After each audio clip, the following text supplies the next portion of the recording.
Hi guys, so this week we're making Bolognese and lasagna. I'm also making lasagna from scratch, the pasta from scratch. So in a bowl I have 200 of 00 flour. Now I use this flour, but you can, like this flour right here, it's 00, but you can use just normal flour. It doesn't really matter, it just means you might need to knead it a little bit more, but perfectly fine.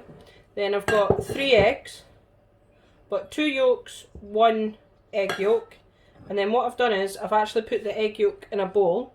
I'm going to cover that and pop that in the fridge, and I'll show you what to do with this later as a wee dessert. So I've got the 200 grams flour and the eggs, so I'm going to grab a fork and whisk this.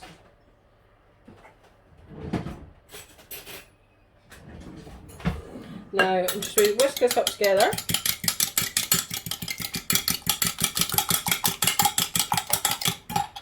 Now what you want to do is make sure you've cleaned your work surface completely.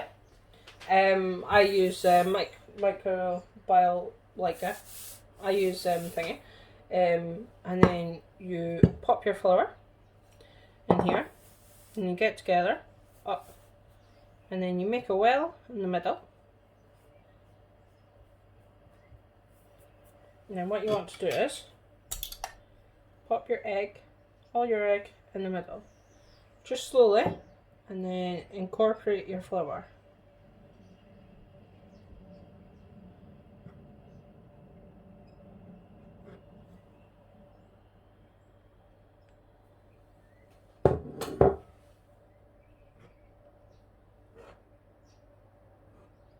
Now, depending on your size of eggs, you might need more flour or less flour. So I use a fork first, because just to not make my hands so messy, just to get the dough all together. But as you can see, it'll be starting to come together.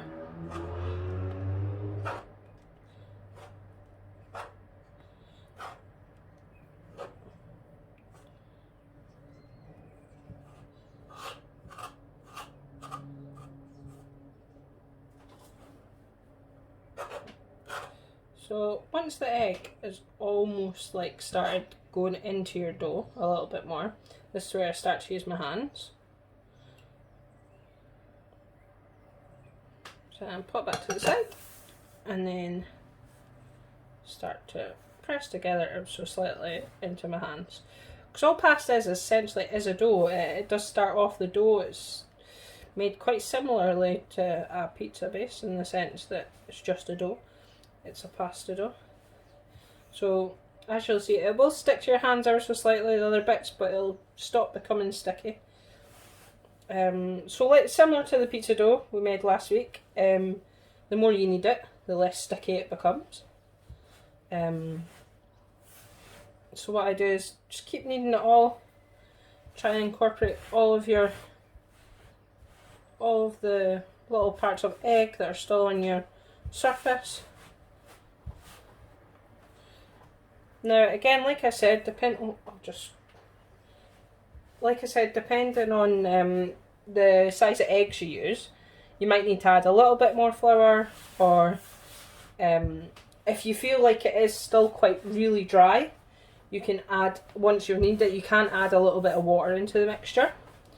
So this is where, unfortunately, unless you want to get all your anger out, it's where you knead your dough for a good 10 minutes. And the reason we do that is because you want to release the gluten in, like when you're making any sort of dough, any sort of bread, you're activating the gluten. So you need to keep on kneading, and then it will go smooth as soon as you've kneaded completely. Because even with kneading just now, so I'm constantly collecting all the little bits, so I'm not wasting any of my recipe. And like I was saying, the more you knead, the more smoother the dough will become, and that's when you know your dough's completely ready, because it's nice and smooth. So I'm going to pause the video here and then come back in 10 minutes.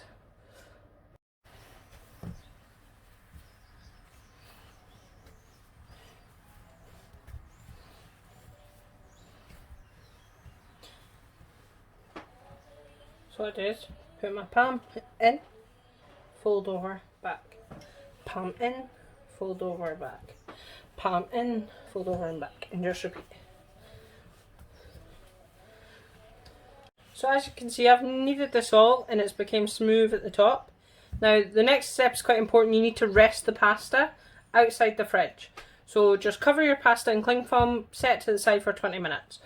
But this is where we're going to make our sauce. So by the time we've done our sauce, the pasta will be ready to roll out. Right, so now we're ready to make the sauce. So Bolognese and the lasagna based tomato sauce is pretty much the same.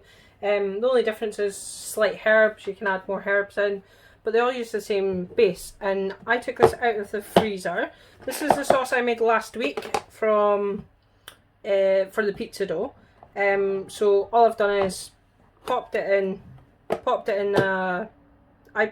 this to defrost it, and I just popped it in the microwave for a couple of minutes to defrost it fully because I forgot to take it out the freezer.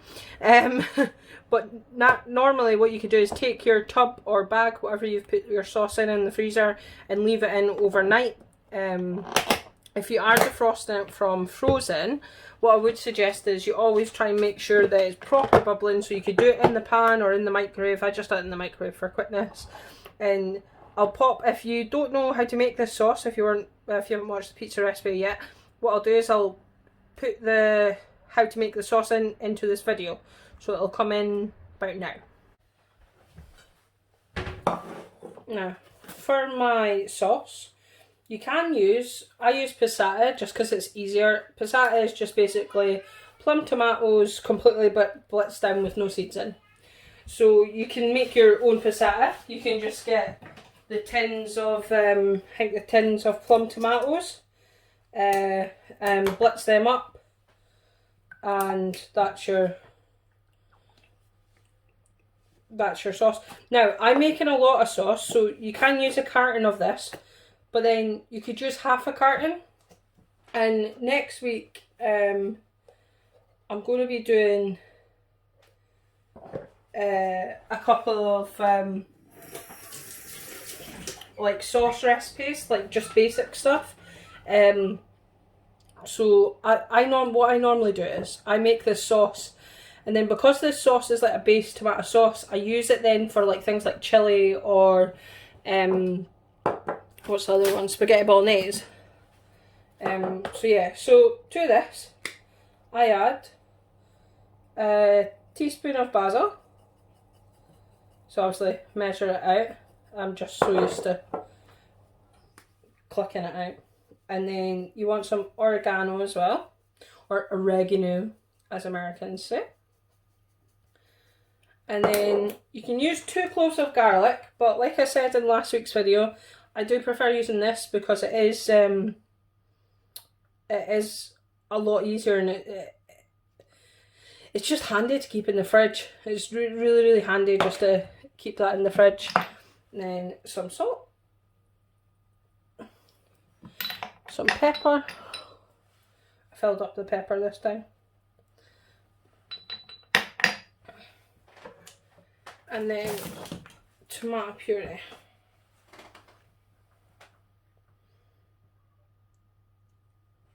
Again, these things, amazing. Just shove them in the fridge, they last for, well, just tomato puree last. Well, this one's only a week. You can get ones that are, they last up to 3 months. So I'm going to pop this pan on. So what I do is I heat all mine up and give it a wee whisk.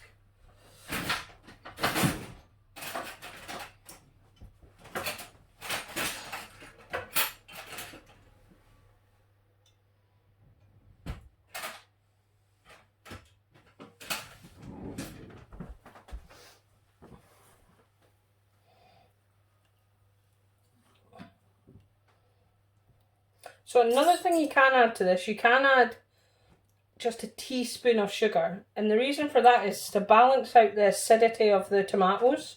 Because tomatoes are quite acidic, naturally.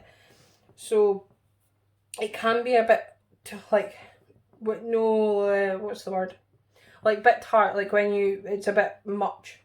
So to balance out the flavour, basically the pH level you're essentially balancing out, is you're making it ever so slightly sweeter. Now, we're not going to completely boil this. We're only going to warm it up ever so slightly. We're not going to completely...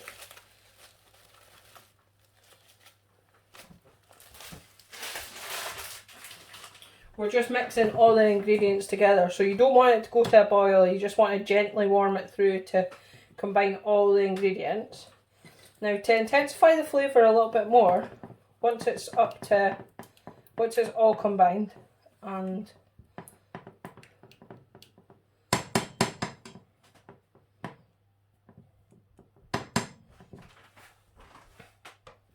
you turn the heat right down, and then you can cook this. You cover it because it'll splatter about the place. So I've just turned this heat down, so it'll slowly start cooling. And then you want to cook that for around... So yeah, so I've got celery, carrot and onion here. And what I'm going to do is I've put a pan on the heat. So then you add all this into a pan, and then you sweat it all off together. And what I've done is I've added some of this. A teaspoon of this in here. I realised it wasn't videoing when I recorded it. And then what you want to do is you want to get the sizzle first. So you hear the sizzle. Then you turn it down.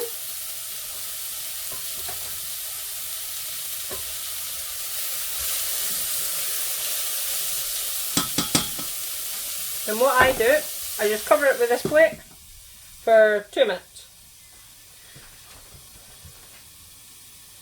So while the veg is sweating off, I've weighed out my mince. Now, I'm quite fussy. I do like beef, I do like things, but I quite like the veggie mince. So this is just Sainsbury's own plant mince. It's like £1.75 for a 500 gram bag, which is quite good value. Tastes just as good as corn. Corn's obviously the leading brand.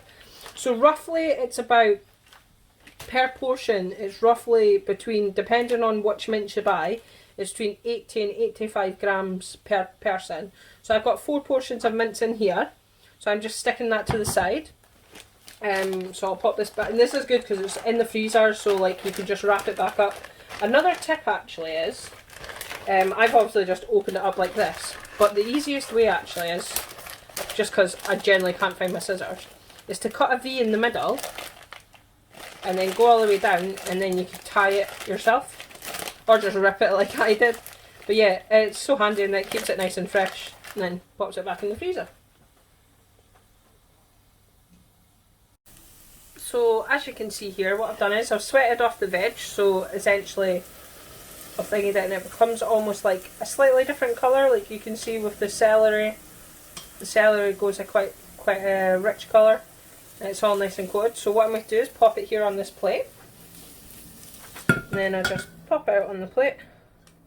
Now you'll know it's sweated off properly because your onions will go translucent, and that's the sort of thing you want. So I'm popping this all on the plate here. Now this is where you can do 2 of one thing. So first of all, I'm just going to pop my mince in. So you don't need to add any oil to your pan because your pan's already slightly oiled from here. If you're using beef mince, this is where you brown off the mince. So obviously you put raw mince in, whether you're using frozen, doesn't matter if you're using frozen or this, like you cook it to your pack's instructions. So you want to brown it all off.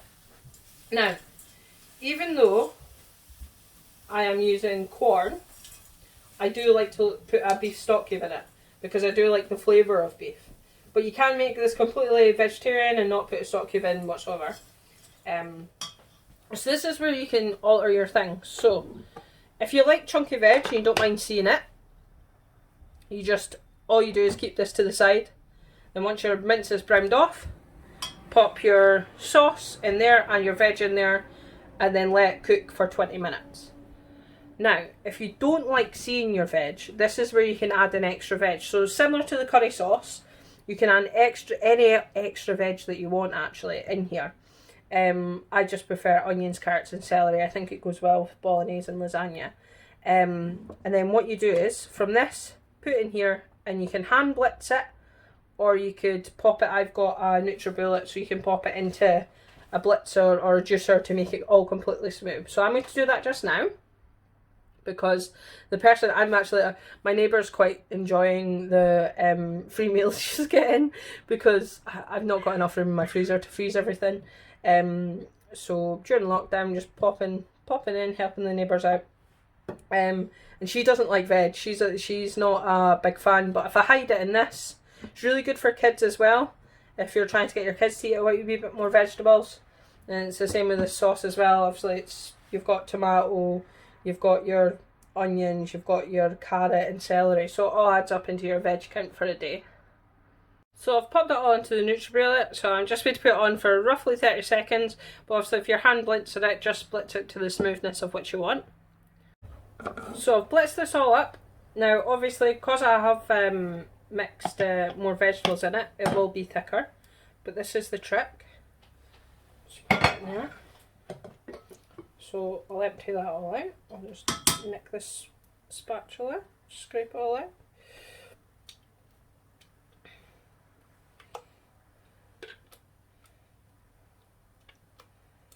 So I'm trying to scrape out as much as I can. Now, because this is actually thicker, what I'm going to do is put roughly about 100 ml of water in this.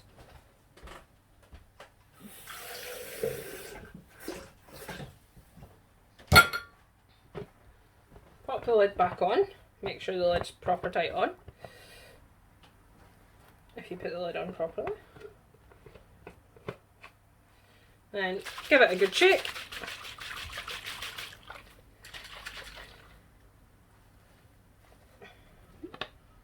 And then add it in. And then mix this slowly, and then you'll have a good consistency of a sauce. So just wait it.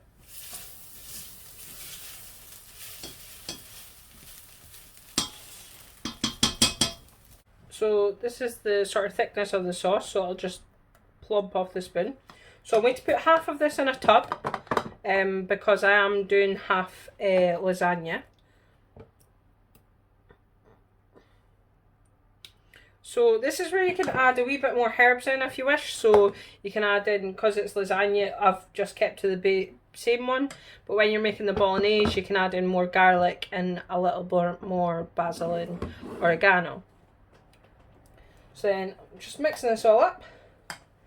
And then I'll take my bowl that I used for my mince. I'm just going to put out half my mince because, again, like I said, I'm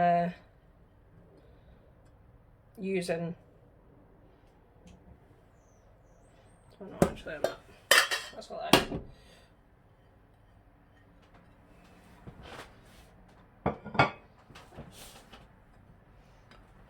So then I've got this in there, and I'm just popping this to the side. So I'll bring this one to this one. So sometimes when you're cooking with mince, you'll see that it'll stick to the bottom, especially corn ones.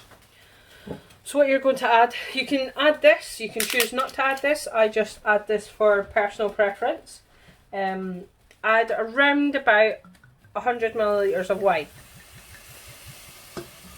Now it's red wine, you can add any red wine. I use this just because I like to drink this red wine every now and then. I don't really drink that much, but when I do, it's yellowtail wine. And what you want to do is you want to burn off the alcohol. So mix it all together.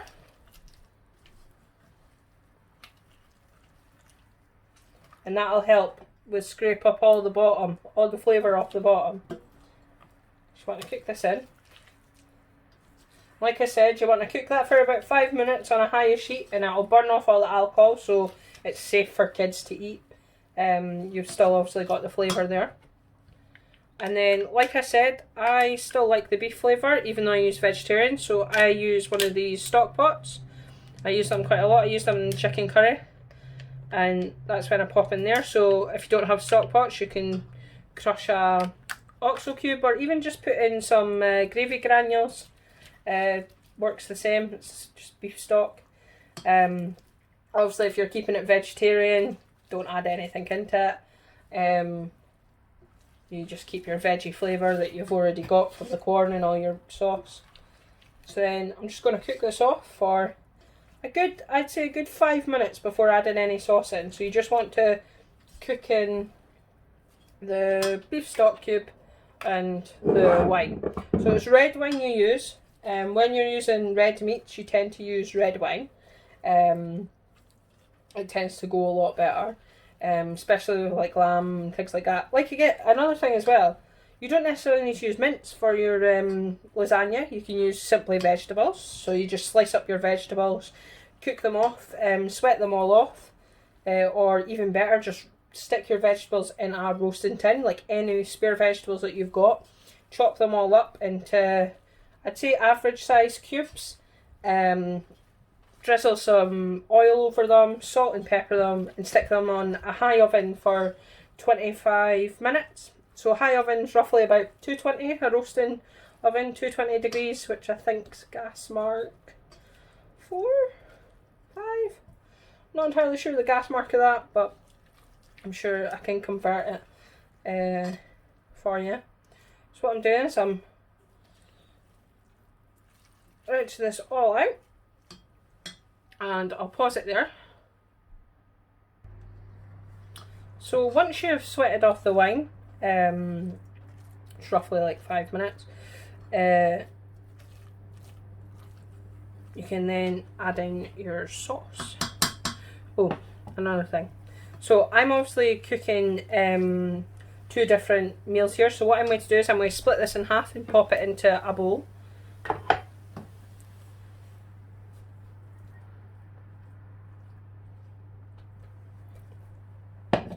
So then I'm left with this.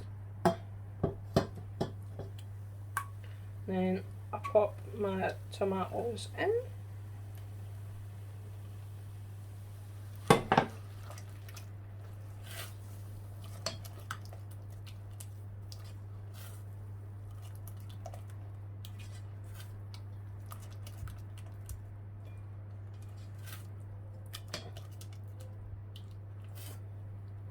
And then that's our base for the lasagna.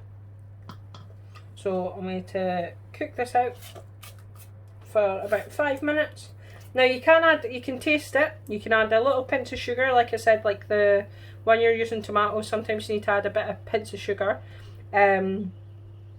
Normally, because I put a stock pot in, I don't add any extra salt into it, because these have quite a lot of salt in them.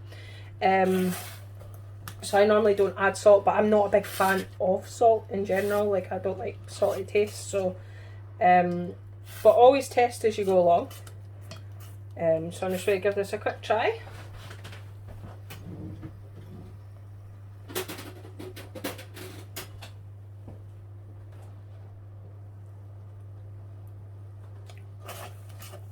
So I'd say it needs maybe a teaspoon of sugar. I'll just pop a teaspoon of sugar in it. So I use brown sugar just because it caramelizes a little bit better and it's quite sweet, but you can just pop in normal sugar. And obviously, another tip as well, if you are tasting your food and it's just you that's cooking it, it's fine to double dip a spoon. But obviously, if you're not, you want to wash the spoon and try again. Obviously, I'm doing this for a neighbour, so I've washed the spoon again. And we'll wash the spoon again, obviously. So then I'll just dip in to try again. And I think that flavours out a little bit. I'll maybe add a little bit of pepper to it.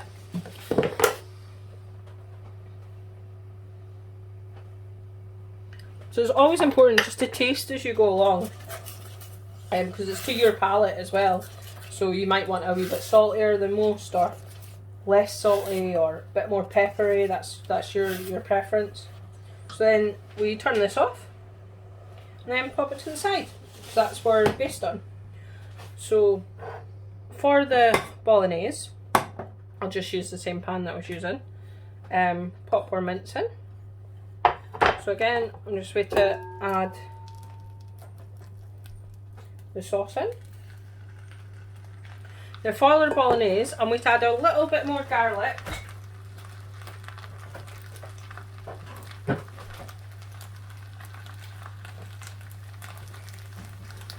Again, using this tube of garlic, it's the easiest thing.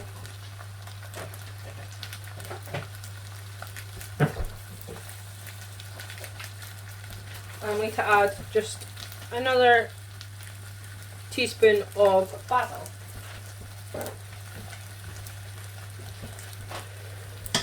And then I'm going to mix this all up. And then, unlike the lasagna, you want to turn this down onto a low heat for around and cook it through for around about 20 minutes minimum. You can just keep it on a low heat. This is actually a good recipe to shove in the slow cooker as well, if you're used to using that. Just get a little bit of mince. And then obviously that's the bolognese done. So we'll move on to the pasta side of things. So I'm just voicing over this clip as well. For some reason that full clip that I done with the sauce and the pasta, the audio didn't work quite well. So once you've made your sauce, the dough will be completely rested, so it'll be 20 minutes. So to make life easier, I'll cut it into 4.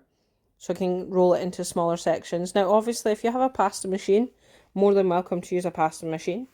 Unfortunately I just don't own one, but then I don't mind rolling out, getting a wee bit more exercise, working the arm muscles out. So I just dust my surface ever so slightly with flour, and that's only because I've not long used a cleaning wipe, and sometimes it's just a little bit still surface wet. So I just pour a little bit of flour on. If you've got a dry clean surface, you don't need to roll any flour out. The dough is quite a good dough. It shouldn't stick at all to your surface, and if it does, that means you need to add a little bit more flour.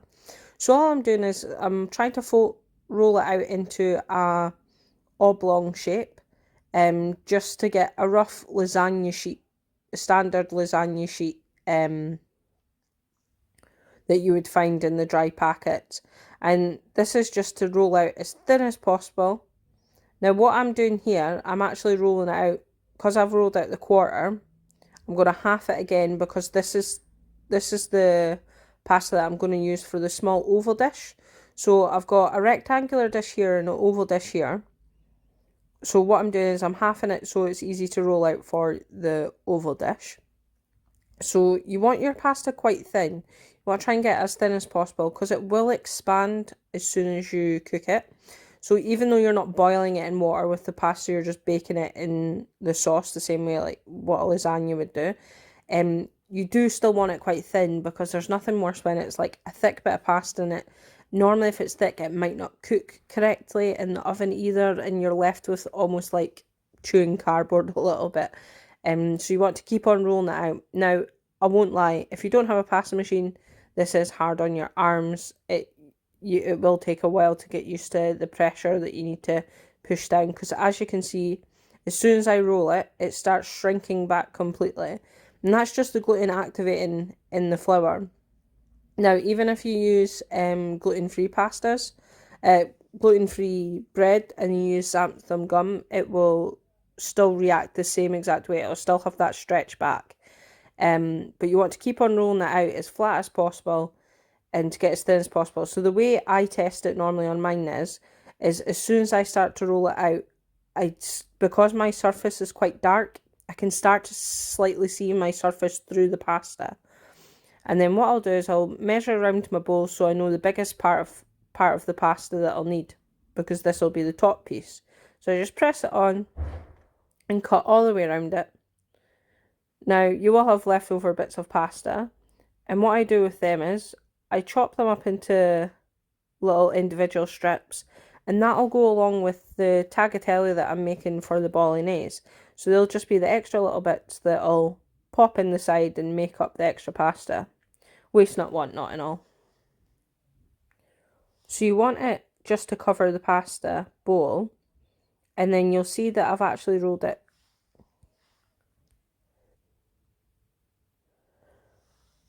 So then you'll see how thin my pasta actually is. So you want to keep it relatively thin. And what I'm going to do is I'm just going to stop the video here and roll out all my other pieces and come back to you. Just voicing over this because in the original video it's a bit distorted with the mic. So in this pot here I've got 50 grams of butter, or a fat. So in this pot I don't have butter, that's a lie. I have olive oil spread because I can't use butter, unfortunately. So as long as it's a fat base, this is how you make your bechamel sauce. So I've got the olive oil spread. I've turned the heat down now that the butter's all melted. So I've turned it down to quite a very low heat. And then I've added in 50 grams of flour. Now this could be any flour, just any flour that you've got in your house. Doesn't need to be a specific flour. So then you mix this all together, and then you're creating what you call a roux. So this is the base of a bechamel sauce, so a white sauce, any sauce.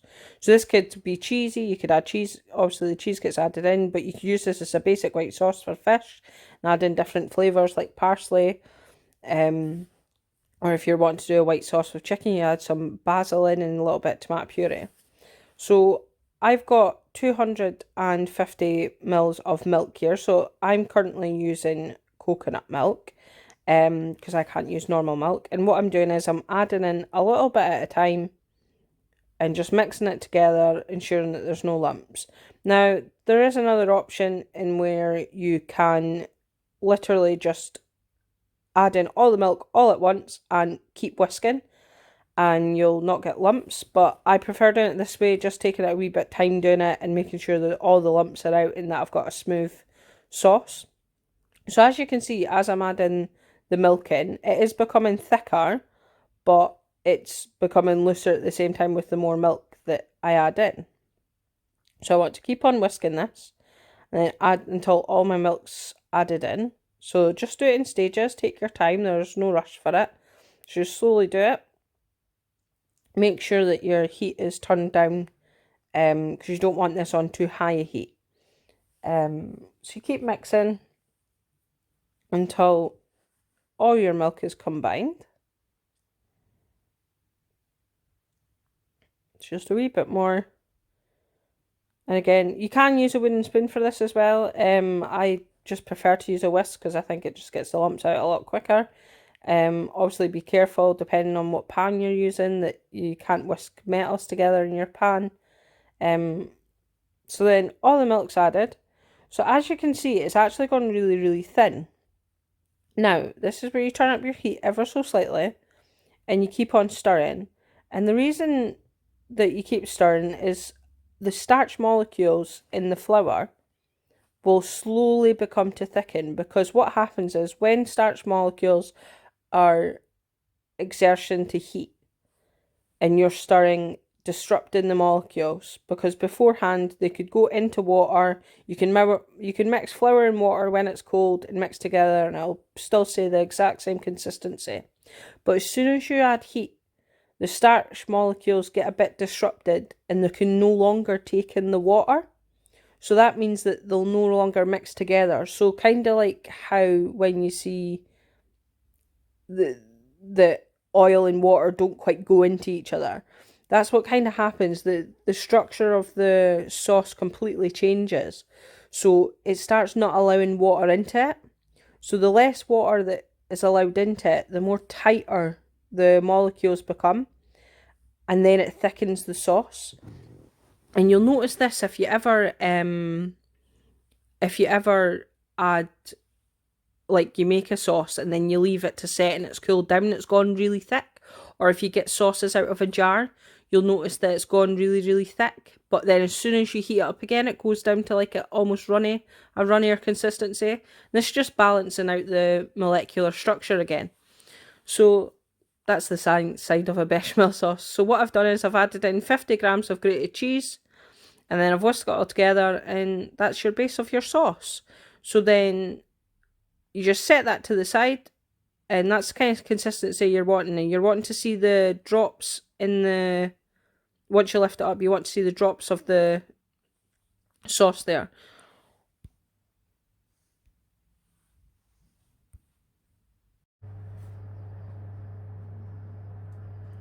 So as you can see, I've got my pasta all rolled out. So I've got it in thin bits. And I forgot, I started filming but I forgot. So all you're doing is layering it up. So you're putting the sauce that you made, putting it in there, and layering with a piece of pasta. Trying to get the right pasta shapes. And then you're getting your sauce and putting a little bit of sauce, spreading it out. Now you can put extra cheese here if you want, but it is quite a cheesy sauce, so I would say you don't necessarily need it. And then again, you're just doing a layering. So lasagna is just layers of.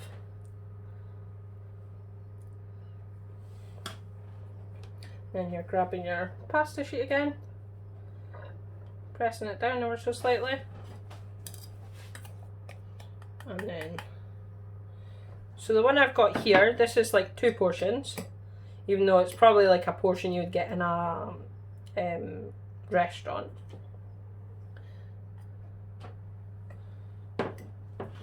And then 1 more sheet of pasta. Just roll it out ever so slightly more. I always like the top sheet of pasta just to be the thinnest slice. I like them crispy edges you get on pastas. And then a little bit more Bolognese sauce.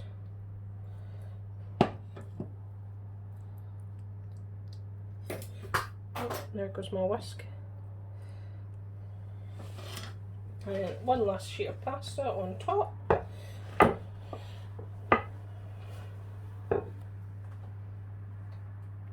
Now, this is where you can be a bit more extra. Now, I've got this, which is just Sainsbury's mozzarella, and I've just thinly sliced it.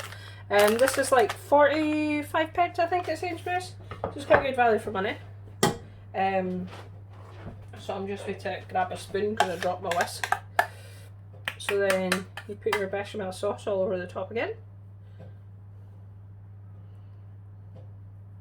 Now you can just add plain cheddar on top of this, or like I'm doing, mozzarella.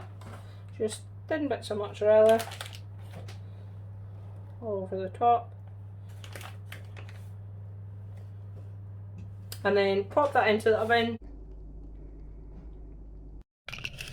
So when you're making the pasta for the spaghetti, well, bolognese, I make like a tagliatelle for the bolognese, which is like the thin like strips of pasta. So what I like to do is roll this out really thin. So obviously if you've got a pasta machine and it has the settings on it, go ahead, use them. I don't have a pasta machine because I don't mind actually just rolling it out. Sorry for the racket. I'm just going to cut it in half so it's easier to roll. So you want to get your pasta as thin as possible because obviously it will expand with the water. So obviously if you're doing the lasagna, you roll it out into a squarish shape. But obviously I'm doing the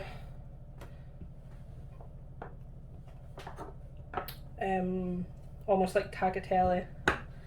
Now your pasta shouldn't actually stick to your surface, but if you do require a little bit of flour, add a little bit of flour, but you shouldn't need it. If you do, your pasta dough might be ever so slightly too sticky, so you might just need to add it. But yeah, so you just want to roll this out as thin as you can. It will naturally shrink back in, and that's the gluten working, so you'll see it shrink back in. But you want to get it as thin as possible because, like I said, it is going to expand when you're cooking it. So just now I have a pot on of water. I'm just bringing that to the boil. I'm just adding in some salt for the pasta. So I'm just letting that water come to the boil while I'm rolling.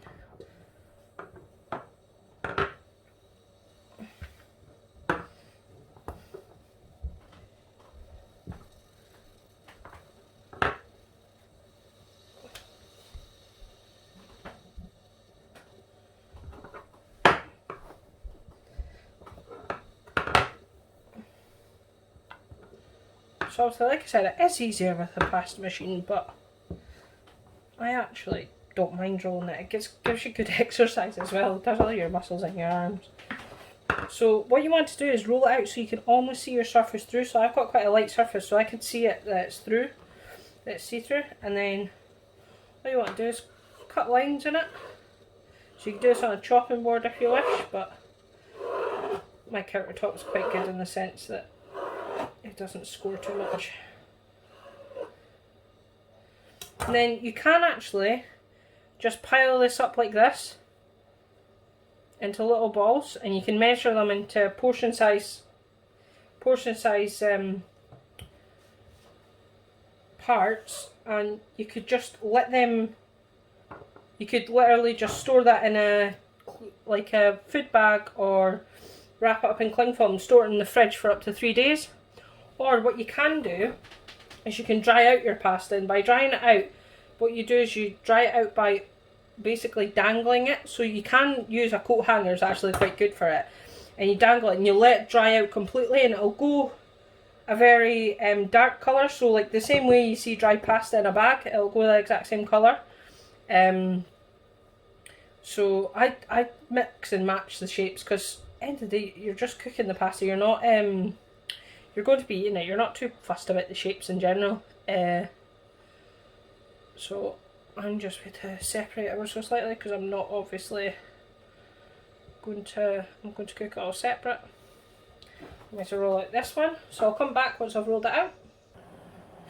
So what I've done is I stretch them out and then pop them in the hot water, and then I cook that for, I'm only cook a couple just now. I cook that for around 3 to 4 minutes, just until it's al dente, so it's just got a bite in it, and then add it to the sauce. So I like to make my own garlic bread to go with it. So what I do is I get a pinch of basil, some garlic and just some butter, and then mix it all together.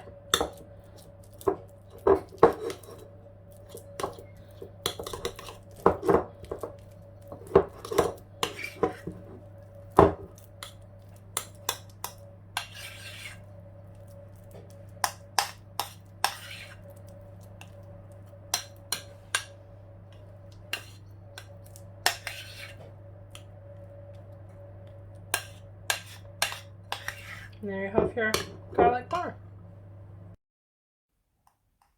Finished item. I forgot to take a video of what I done when I plated it up. So I've just got a picture, unfortunately. So here's a picture, and it's just half a portion of what was in the white dish that I made. That's an adult portion. And then I've spread some garlic butter onto some toast with some spinach and rocket and red onion to serve, and then I just topped that with a little bit of balsamic vinaigrette that I had in the cupboard. I hope you all enjoyed this week's cooking lesson, and look forward to seeing you next week. Bye, take care.